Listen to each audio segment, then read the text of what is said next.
Hi, welcome. Welcome to Avery Gallery. Thank you for joining us tonight. I'm Sam Eckert, Exhibition Manager. As a fellow Vermonter, I am thrilled that AVA is featuring exhibiting artists Janie Cohen, Cameron Davis, and Jennifer McCandless. They live in northern Vermont, but that's not their only connection. The thread that pulls these three artists together is their interest in humanity, humanness, and how our bodies interact with the world around us. Jennifer uses satire to discuss politics and women's issues around body image and aging, confronting uncomfortable truths about the human animal. Janie's intimate stitches connect her to the hands of previous makers and to the audience as we lean in to look closely.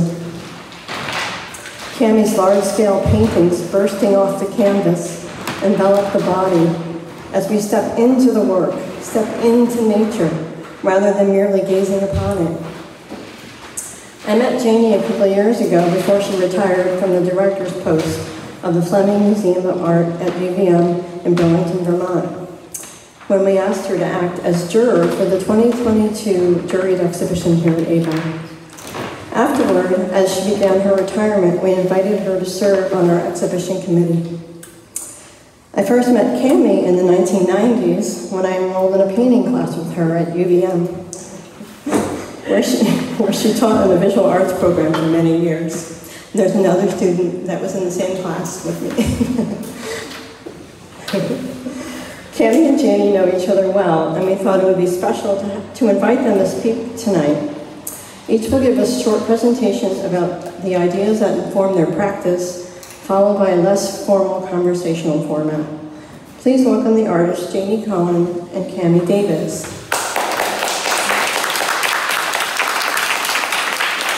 So first up is going to be Cammie.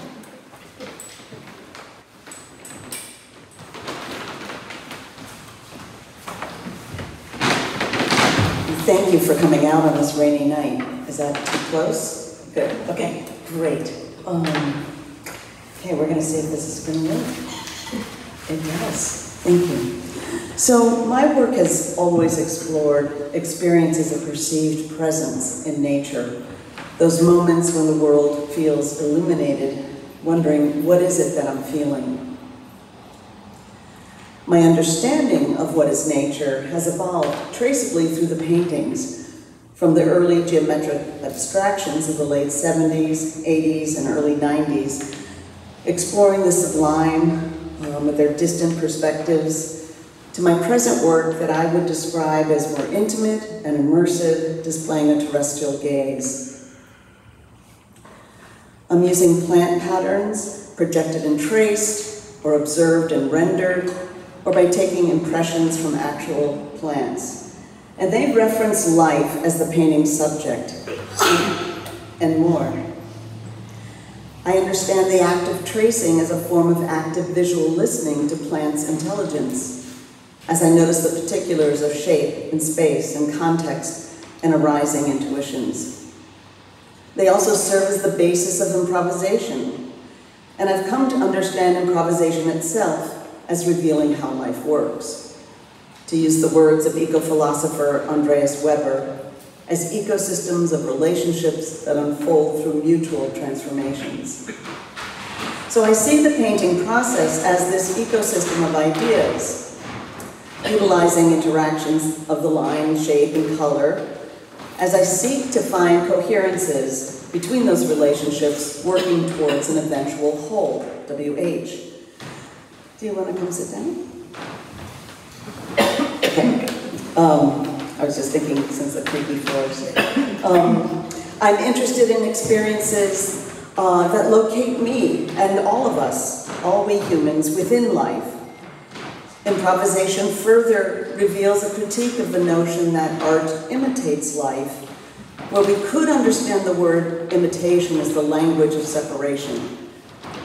Instead, I would say the paintings explore that art is life, when understood within the wider context of co-evolution with all expressed life. As life unfolds in ever greater complexity, we evolved our capacity for symbolic thought. So I see the paintings as traces of this alive process. And this would be true whether there's a reference to nature in the paintings, or what we might call nature, or not. Listening to the wider intelligences of the world, I'm thinking about I'm referring to here in the title of this painting, Deciphering the Lyrics of Lichen, to Ursula Le Guin, a lecture that she had at the Arts on a Damaged Planet, where she said, maybe someday we'll be able to decipher the lyrics of lichen when referring to our increasing capacity to understand this intelligence that we are in the midst of. All the paintings in Magnolia's Desire span a decade of consideration of a star magnolia memorial tree in my garden. I chose the magnolia because I noticed as I walked through my community after my mother's passing that several were in bloom that late April. My colleagues also gifted me a memorial lilac, not knowing that when it blooms a month later is her birthday. So I love this month of heightened remembrance and honoring and noticing of budding times and blooming times. And it's also become a wider marker for climate change as I witness the shifting bloom times, connecting me with a wider grief for the world. Using the word desire further points to how nature and cosmos evolve. The law of attraction from those first quarks and neutrinos and whatever else was there, igniting this ever-increasing expressions of complexity of life continues as life seeks life. Life desires ongoingness. Andreas Weber describes this as an erotic ecology. In the painting's title, Magnolia's Desire, I was specifically responding to this long arc of the universe's desire for unfolding life. Experts believe that the oldest magnolia fossils are about 100 million years old, making magnolia one of the oldest flowering plants, earning their symbolic meaning of enduring love, which seemed apt. Again, we share this desire with the rest of life, and it's in this zone of shared subjectivity that the paintings that I try to navigate, and the paintings try to navigate. It's a felt zone, it's an intuitive, poetic space.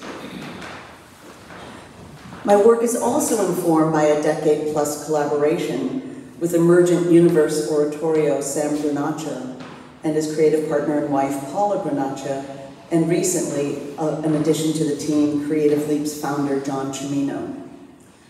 The oratorio tells the story of our universe's origin, evolution, and the emergence of life to the present planetary, environmental, and civilizational crises. We recently rewrote the libretto to reflect this kind of advancing the intensity of the meta-crisis. I'm currently designing a 90-minute video animated set for the oratorio with animator William Tipper for a forthcoming performance by Albany ProMusica, using details from the paintings and supported in part by Vermont Arts Council. And it'll be projected behind the orchestra. There'll be a 150-person choir in the balconies surrounding us at Zankel Hall at Skidmore College. So I bring this up because this collaboration, as much as creative as a study group, directly influences all of these paintings, conceptually and visually.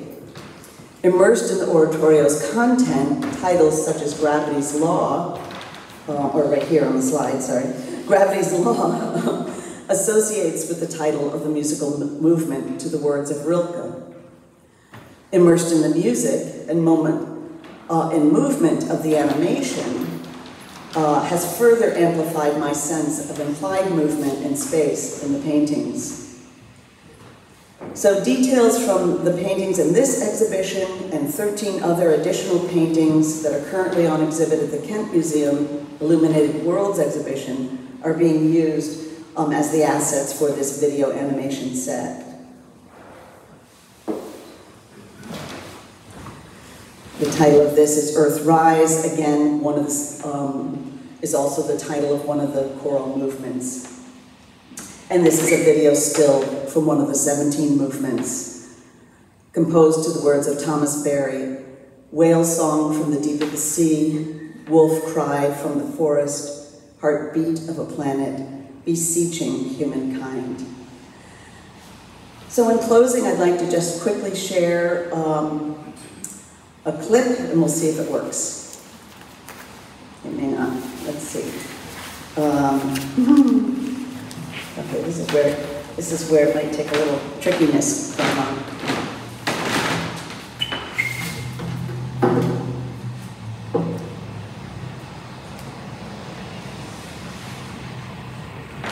You can do it. Go team, go. Oh, sorry.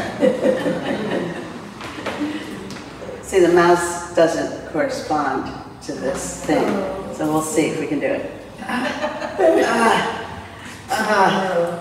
Okay, never mind. Maybe press enter. Enter. No, I gotta go full screen. I gotta get my mouse over to there. There's the mouse. There it is. Go, mouse. Go. Okay. Okay. Okay. Oh.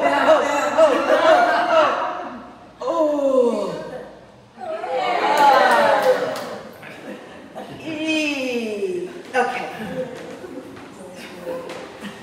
So we'll just do about 30 seconds of this. Is that coming through the speakers?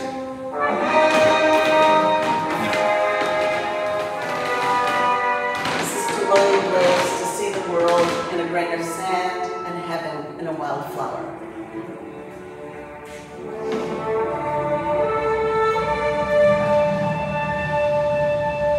How big will this be? So originally it was designed for a 60-foot projection.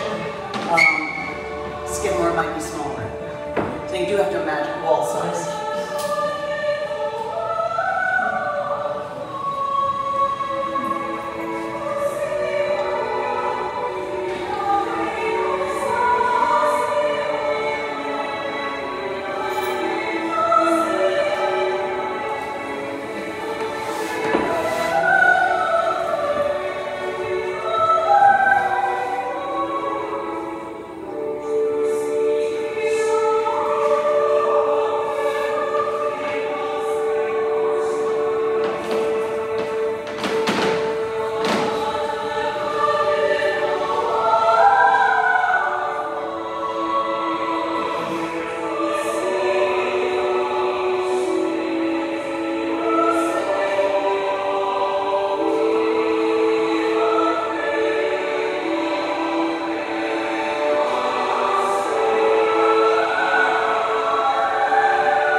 Anyways, that's just part. There's a lot more that ends up happening. It's an 8.5 minute movement. Thank you.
Okay, so I am also really delighted to be here, and I want to thank you all for coming. So I have been collecting cloth for about 40 years, and I have been sewing sewing kind of non-functional things from it for about the same period of time, but it took a long time to really think of what I was making as art. So I spent my career as an art historian, a curator, and a museum director. And through most of those years I stitched, but it's really been the last 20 years where I've kind of gathered speed and really begun to focus on it. And then, as Sam mentioned, I retired about 2 years ago, and I've really been able to zoom in on it. And I showed my work publicly. I feel like I am an emerging artist compared to you, Candy. Very emerging. I showed my work publicly for the first time in 2016, and I just want to thank John Kalaki, a wonderful artist and arts administrator, who kind of talked me out of the studio and into the gallery, and I've been showing since then, and I'm really grateful to him. So I tell you this history because as we're going through my images, you're going to see some art historical influences and homage, and you'll also, and I will point out, what I see is a really thin line between curating and creating. So this piece is a work in the show called Testimony, and the most challenging thing about working with cloth as my medium is that it comes into the studio filled with information. It is not a blank medium like like a blank canvas or even oil paint. So the first thing that I need to consider is whether I'm going to focus on the cloth and its history, or whether I'm going to cut it up and and work abstractly or work formalistically with it. So in general, I don't cut, because I am a curator and a collector, I don't cut into intact antique cloth. So what you have here are two pieces of cloth that this is an older work that I found both in Vermont, and the piece with all of the signatures on it is part of a long tradition, late 19th, early 20th century, called signature quilts. This was a signature pillowcase. Or cushion cover, where a group of women usually would sign their name, would write their names in pen on fabric, and then one or two women would embroider it. Say if one of them was leaving town, it would be a group of friends and a way to say goodbye and gift it to them. I found this in Vergennes, Vermont, and it is all Irish names. I don't know if it's Vermont born, but I think it is. And then the piece of paper with that the piece of cloth with a piece of paper sewed onto it, that's where the name of the piece comes from, and that is actually a testimonial, which in the museum world, you see these things on 19th century objects quite a bit, like the first nail in the first house in Burlington, Vermont. So in this case, I'm going to read you what that says. Abigail Thompson Jones's last sewing, age 76 years 4 months, she had been a beautiful sewer, but was struck with death when these stitches were made. And if you're standing in front of that piece, you can see that stitch hanging out of it, where she died. Yeah. My mother's last stitches, December 28, 1876, died the same day in the eve at 20 minutes of 11 p.m., cherished by a loving daughter and granddaughter. So, this is really a framing of what I thought as important cloth documents, essentially. And so this is kind of a thread through my work that I think of as more curatorial. Essentially what I was doing was kind of saving these, right? Buying them in a thrift store, wherever, and then framing them, literally framing them. So that, and that is a thread through my work, and you'll see that in other pieces in here. It's obviously not done without thinking about formalist elements, but the impulse is really the framing. And here, actually, sorry about that. You can see the cloth a little bit better, but look for it in there. So this is also in the show is titled Murmur. So this is a really different kind of work where I'm really aiming for an overall composition that is built up through many small pieces of cloth. You'll notice in most of my work, I really don't do a lot of surface stitching. And that's something that I think that there's a lot of cloth work out there, and there's a lot of surface stitching done, and I use what's actually an invisible stitch. You really can't see my stitch through in most of my work. What I do is layer. I layer a lot, and you can see the background. There's actually 4 different fabrics, 4 different cloth that make up the background, before you get to the larger piece. So this is another example of this type of work. It's a series of small color studies, and I set myself some narrow parameters. They were each like a foot to, a little larger than a foot square. Each of them used 5 or 6 pieces of cloth. And I focused on one color, and in these I used both historical and contemporary cloth, and in one case a piece of busted wicker. But I used it all abstractly, and I really ignored the content of the cloth, whether it was vintage table napkins, which you see in a couple of these, Japanese cloth, or those lovely little round Dutch corduroy pants. And then this series was followed by a short series of large color studies, which are all on view in the gallery. So I just want to show you kind of what these came out of. So these got both more convoluted and more nuanced.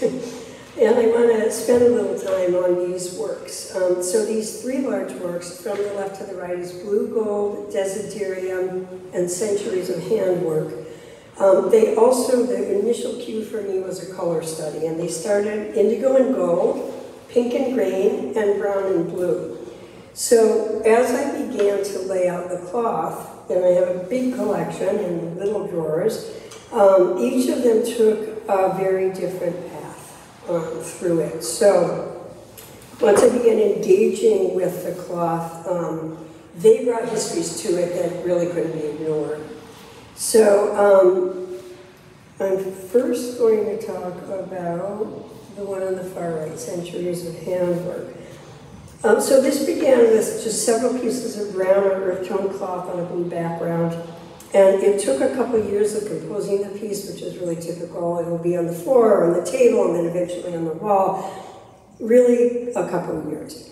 And then, as is reflected in the title, it evolved into a collection of handmade and hand-mended and hand-dyed cloth, all earth tones. And in the video in back, I go through every piece of cloth in this piece, if you're curious about what they are. But they do range from the 18th to the 21st century in here. And again, so it began with a color cue, and then it became really somewhat curatorial because of the specific cloth that I included. Then the next one I want to look at is Desiderium. So this began as a study in pink and green, and it was not ever kind of the bright hues of Lily Pulitzer or Ralph Lauren. It was more subtle blue and green, pink and green. And I found so much cloth in my collection in those 2 families. And I was calling it salmon and celadon, or salmon and celery for a while. But I just started laying it out, and this one, again, because of the pieces of cloth, took a more personal turn, and really became kind of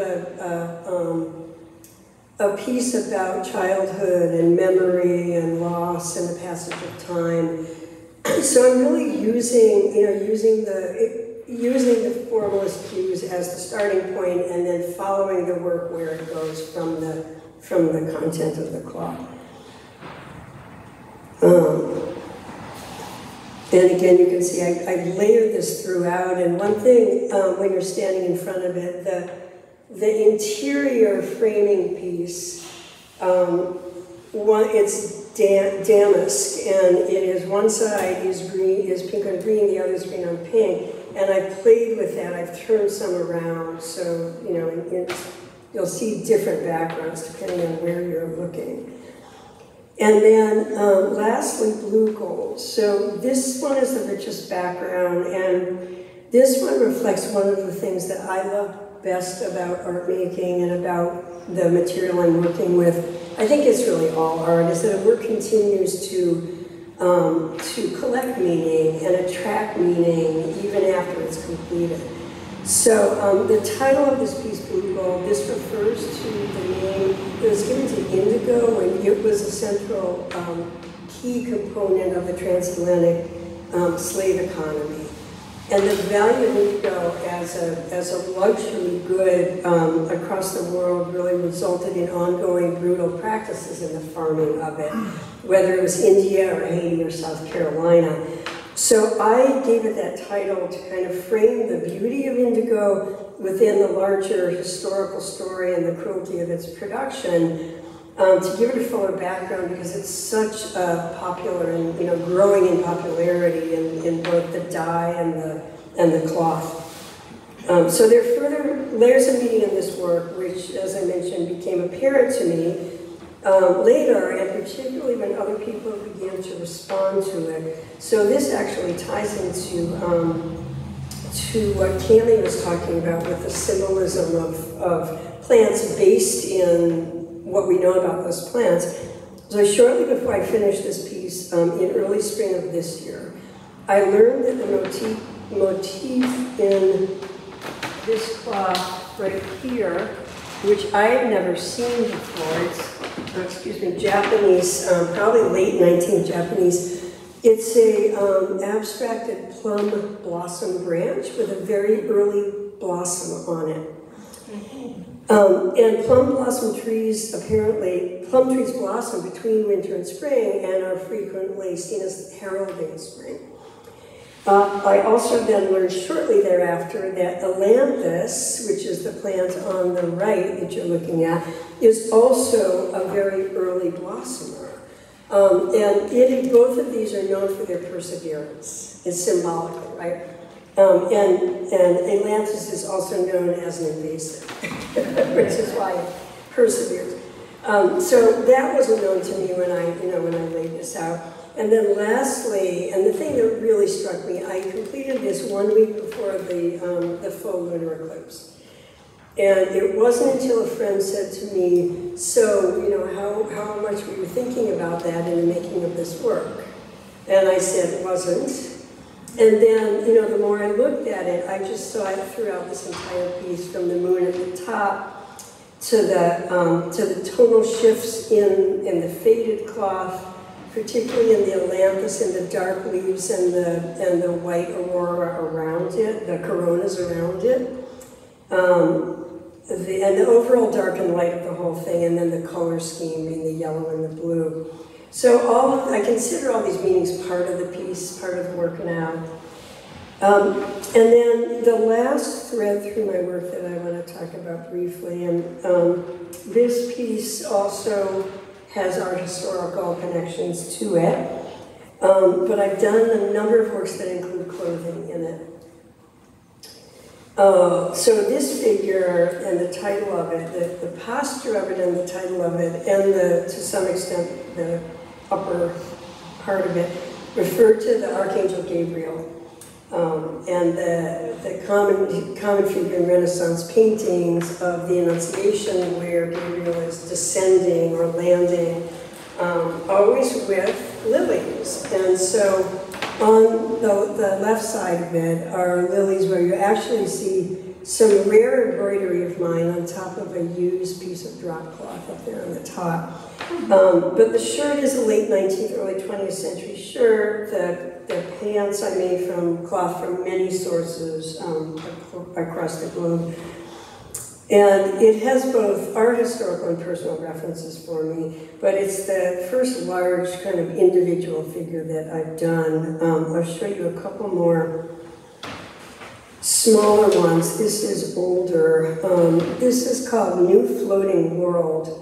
And it's a piece I did in 2015 that was inspired by ukiyo-e Japanese prints, and also by kawaii, which is kind of the culture of cuteness in Japan. And then I learned about iro kawaii, which is kind of cuteness and sexuality combined, which is a huge thing. And then I started feeling not great about the piece. Haven't shown it that much. And And then lastly, this piece is an installation I did titled Picnic 1956 that I made last year for an exhibition at Mad River Valley Arts. And I made it with a family of 1950s aprons. So what you see are, they're all, you know, from the cocktailish mom apron to the barbecue apron with the standing steer. It's a family. This is a close-up of the little boy juggling stuffed corn on the cobs. And then mom was running with stuffed pies here. So I guess I would say like animating clothing is, you know, something that's becoming kind of more fun. And then I'm gonna end where it all began. Yes, I had a blanket when I was little. This is not me, but this was a little guy I photographed walking towards their boat on the dock in Burlington, dragging his blanket behind him. So I had a blanket when I was young, and I apparently consumed the entire thing. So I owe my art to that. That's it. And that's it. July 18th, 2020. Very cool. And I love the magnolia symbolism, it's so wonderful. And for you, Janie, can you talk a little bit about your collecting practice with cloth, where it started, and how it's evolved? Yeah, absolutely. So it started in junk stores and thrift shops, and I basically describe what I'm looking for as like the more worn, the better, and you know, showing its uses of traces of use. I also do like gorgeous new cloth, as you can see in some of these, and combine them.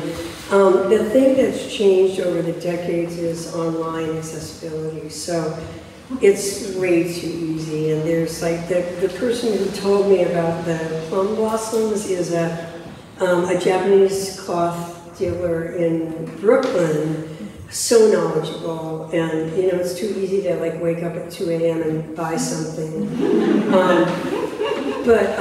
Yeah, so it's really a wide range. It's a wide range, and it has evolved. Yeah. Now, speaking of evolving, so when I first met Cami in the early 90s, so your work was still, it was abstract, completely abstract, and it was absolutely sublime, and I completely see the thread through your work. You described it as kind of a distant view. And this is, an immersive view. So I'm curious, I don't know where I was, probably deep in directing, but I don't remember the transition. And I'm really curious about the transition. Cool. Is this on? Okay. Thank you. Yeah. That's awesome, because it was actually dramatic. So the work was very distant, always informed by mountains, because life was big in the mountains between hiking and skiing. And I worked that way. Eventually, I started to have these center lines that seemed to correspond to the hara line, if you're familiar with yoga. But the center line of the body, as I began to notice, even though the work was non-objective, that there were bodily sensations in these awe states when you're in these big, grand landscapes.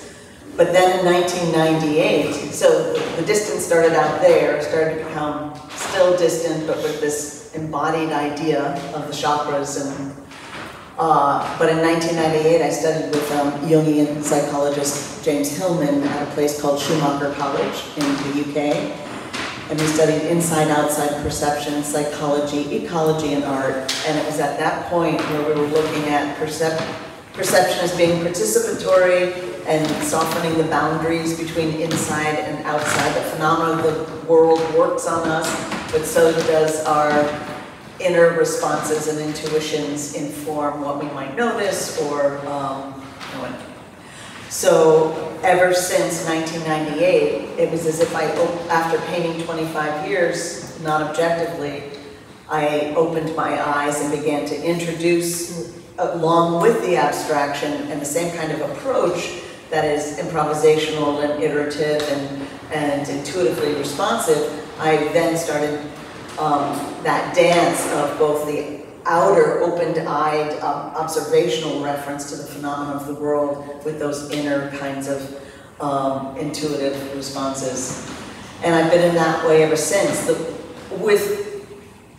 I don't know, it's harder. It's less prolific. I could like bang out the abstract things. I don't know, the dance is harder. Clearly, yeah. That's really fascinating. Unnecessary information, excuse me. I have a question for both. I'm curious about this painting here in the upper right quadrant, and the sort of violence of the brushstroke is so counter to all the other paintings. Can you talk about that a little? Again, I would say perception is participatory. Little plug from Merleau-Ponty. It's interesting that you see that as violent. I don't see it as violent. I see it as perhaps more bold and direct and fast, and the other, it might be more willful, and the other might be more listening to language of plants and their patterns, and one is more assertive, might be a better word. And so there is this a dialogue between a decision like those, but they feel pretty dancey to me as well as the patterns. Very different stroke. Totally different stroke. I'm interested in the mashup of different visual languages in order to get out of my own assumption of where a painting's going to go, and then in that listening can try to find something new emerging. I'm curious, Janie, about the two pieces that one is on a piece of wood, one is on a pail. Those are different materials. Yeah. And do you envision using, now that you know you're an artist, do you envision incorporating more of those materials and maybe coming off the wall as a sculptor? Well, I guess two answers. One, I'm actually beginning to work 3D with cloth. And yeah, but I have a piece, I collect a lot of wood, and I have a number of pieces with cloth and wood. And actually one of them I considered putting in the show called bucket list, which is a term that I've never used in the context that it was intended. I don't love it. But these are slabs from a beautiful antique Vermont bucket. And so each of them has a found object on it that was, before, during, and after COVID that is attached to it in different ways, including like a completely flattened frog. And pieces of cloth and other, beautiful things. So yeah, I do like that. I particularly like the combination of cloth and wood. And with all the wood that's in my studio now, I actually years ago did one with a barn door that's, my husband is delighted to have kicking around our lives. The barn door. I have another question for Kiyomi. So one of the things I love about your work is all of the different techniques you use. And within that, one of the things I really love is the combination between flat and volumetric. Even within like the plant forms, there's like these lacy plant forms that are very 2D and see-through, and then there are these very volumetric 3D things. Which leads to my question about space overall in the work.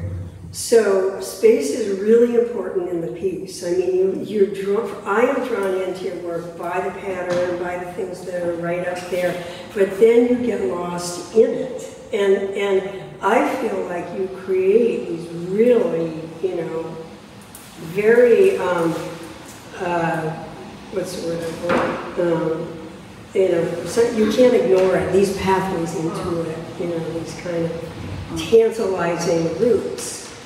And so, you know, that comes down to, okay, how much is intentional, how much is, you know, I know from your description, it's a real mix of intuitive, and then you see something and you go with it, and so, you know, I assume that's how it happens, but I just love the space in your paintings. So I think I have two things, but I don't want to take up too much time with it. So one would be, yes, very aware of just those formal dynamics of push and pull are the tools that can then be felt actually in the body.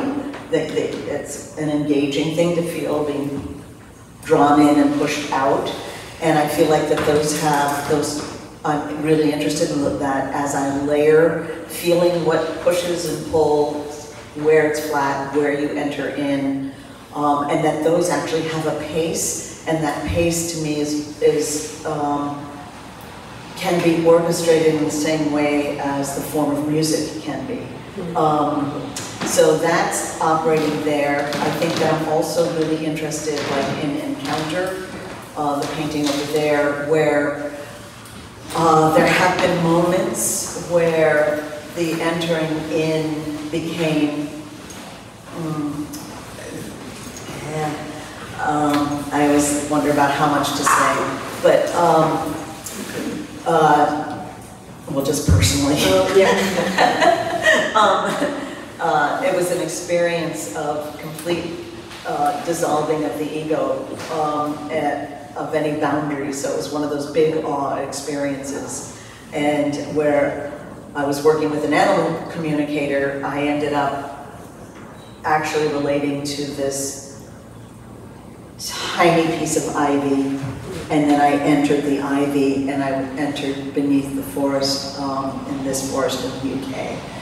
And I remember when I came out of this experience, thinking, oh, it was a place, and that's why people call them kingdoms, the animal kingdom, the mineral kingdom. It just felt undeniably, you know, one of those other kinds of experiences. So I like those experiences. So I think that those are, and there are some other ones that I've had, you know, as a child and then other times. So those, I think, are with me.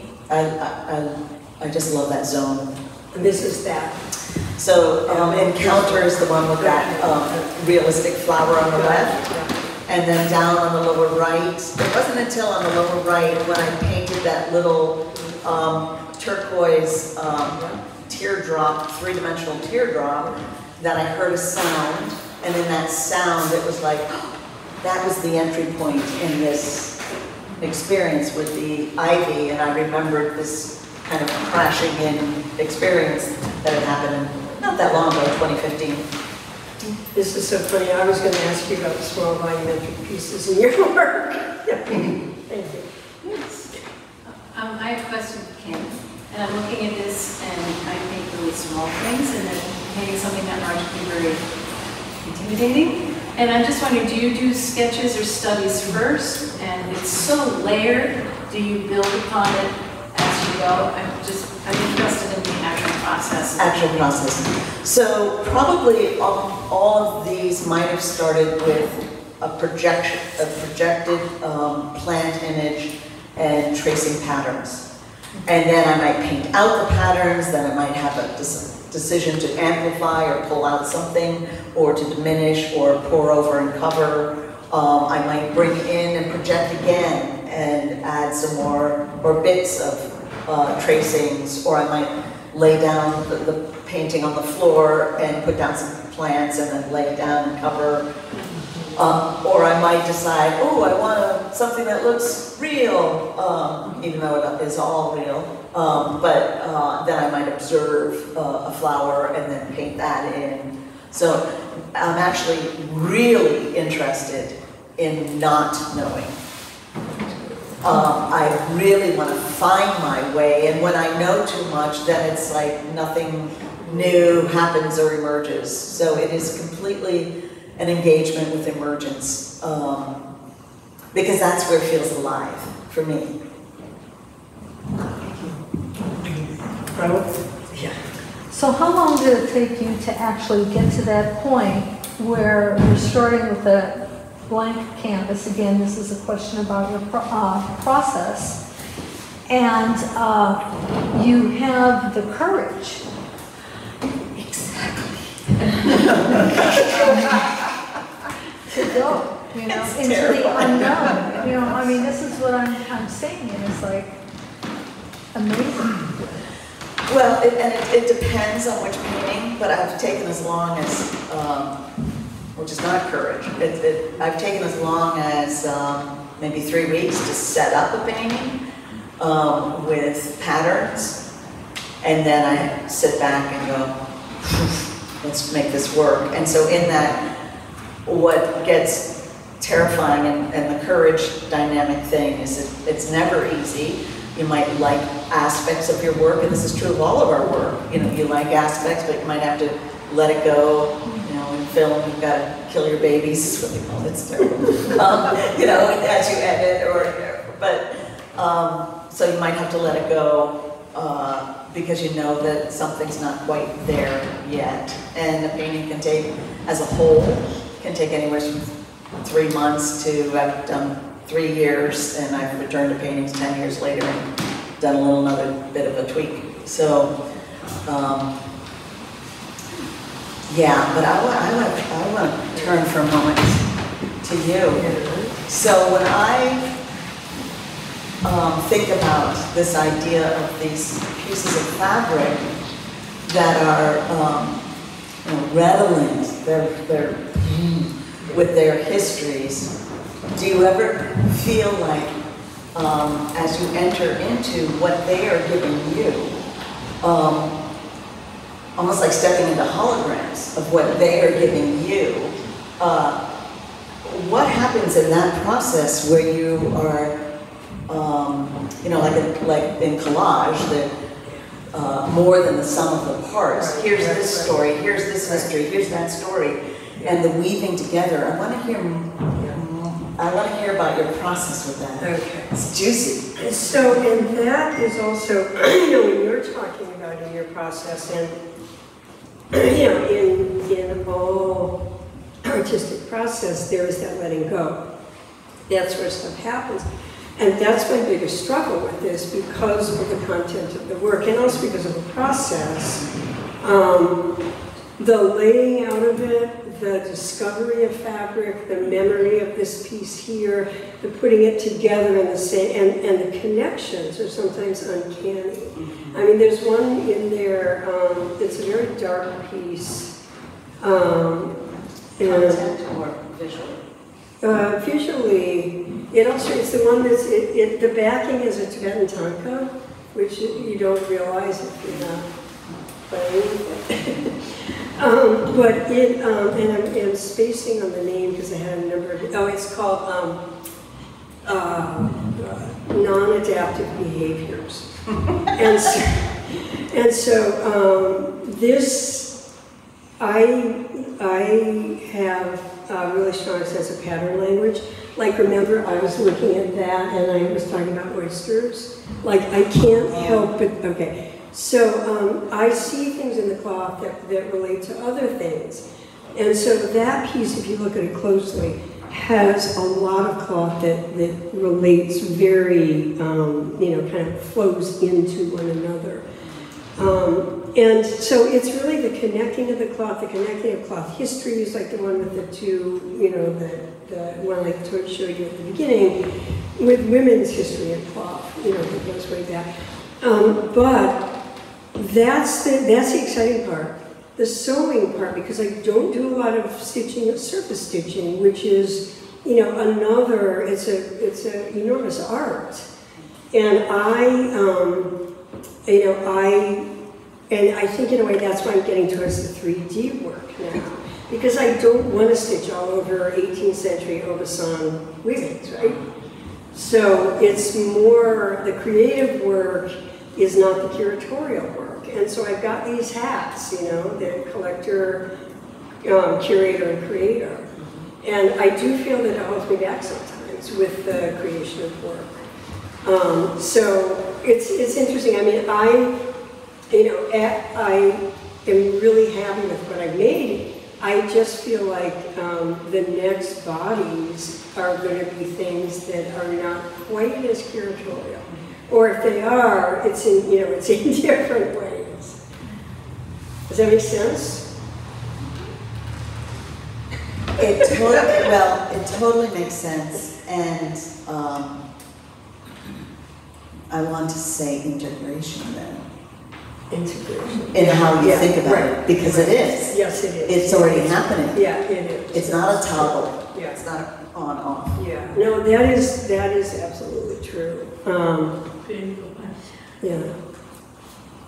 Thank you.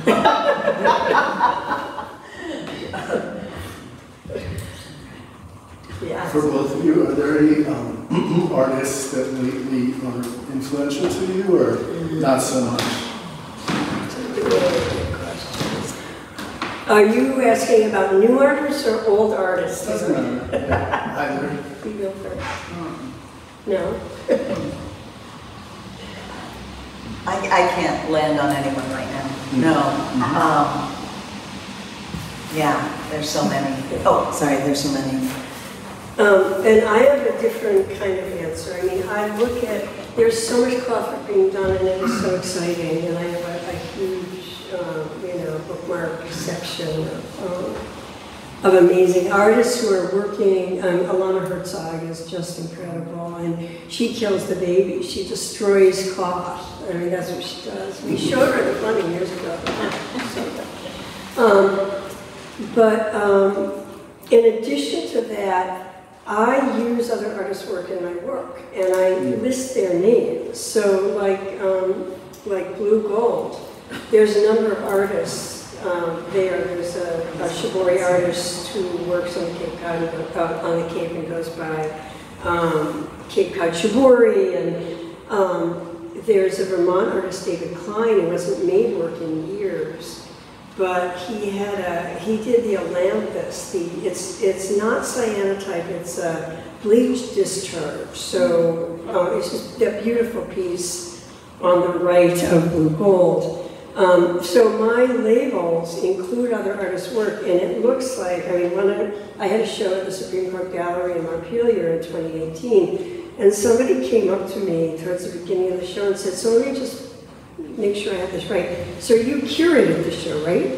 And I said, well, actually, I'm the artist, but the labels have a lot of names in them because my work, I show a lot of other artists' work in my work. So I really appreciate all of the dyers and all of the cyanotype artists and people who are making beautiful things that I use in my work. Can you think of someone I should look at? Oh, too many. I didn't have anyone in mind. I was just curious. Yeah, I don't think of anyone. When I look at your work, there's nobody that comes to mind, which is really amazing and wonderful. I often feel awkward about that. What? I have a question for Leslie. It's about the tricky business of titles. Is chicken or the egg? What's the first? She's a good. There have been times when we've had title discussions, and although titles have really been coming to me lately, and in fact today I was thinking about is it okay to have paragraphs of titles? And you're kind of doing that. Yeah, exactly. It's true. I love titling. I love words. I love writing. So it's never a problem. I like with now I forgot the name I just mentioned. That piece had like 4 titles, so that's why I can't remember. Yeah. I mean, I could be more specific in that all these titles. My work is really influenced by frameworks of ecological thought, and so a lot of the work has, all the work reflects that.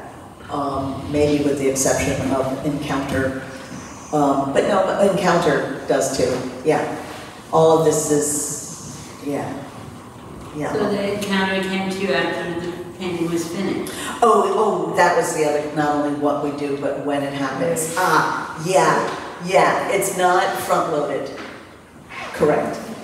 It's emergent. Yeah, I think mine is as well. There's a piece that when I was director of the museum that our collections committee bought of Cammy's that I just adore. And this leads to another question I have. That I feel like it's a little different from a lot of your work I've seen because it has this foregrounded thing, amazing object, floating object. And I remember you telling me that that came from an Indian miniature. Yes. And there's something disturbing about it. It's dark red, and you don't know what you can't recognize the shape. It doesn't map onto anything you know, and I love that. So you. But I can't remember what the But you mentioned sources, something about sources, and I'm just wondering, are you still using, kind of more far-flung sources? The leaves you find on the ground, the leaves you find in, that's a great question. So there was a series that I tried to start, and in fact, I had made for me these large, like woodblock prints, where I was trying to use flowers of the world and kind of weave their symbolism into the paintings. And it was too front-loaded for me. It was too, I ended up, it was a too controlled intention, and the work has since that time become very local, very emergent. Like I used to have broader issues like, let's talk about the tar sands Tonglen and tar sands oil fields and bless them with a Buddhist Tonglen. So they used to have more harder concepts in that way, I think. Now it's very local, it's very internal and particular to my yard, my gardens. And while I'm also thinking of wider global, the global, if you're used to that term, the local global. So that's, I think, why I say more immersive, more intimate, but always now emergent, less front-loaded. I don't want to know again. I want to discover over the course of the painting.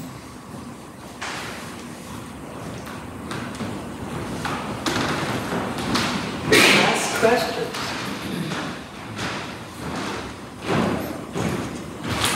Thank you.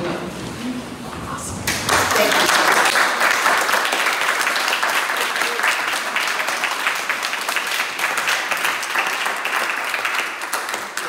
A lot of amazing listening and asking the questions. I appreciate that.